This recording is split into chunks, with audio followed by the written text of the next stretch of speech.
जय जगन्नाथ बंधुगण। ई दुनियार सबुठारु निराट सत्य, कुकुर को घी, घुषुरी को पाचिला कदली, आ मनीष को निराट सत कथा। ये केबे भी हजम हेब नहीं, केबे भी से माने विश्वास करिवे नहीं।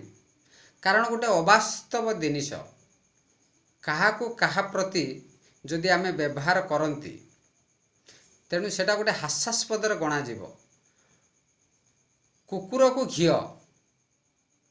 गोटे अवास्तव परिकल्पना, घुषुरी को पाचिला कदली गोटे वास्तवता जोठी नहीं, आ मनीष को सत कथा।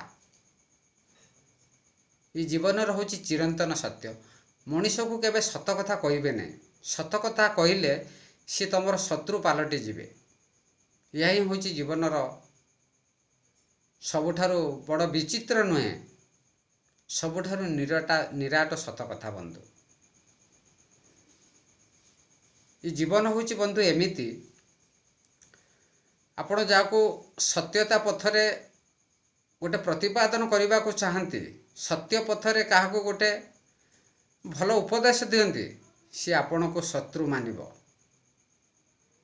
जेमिति कुकुर को घी, घुषुरी को पाचिला कदली। जय जगन्नाथ स्वामी।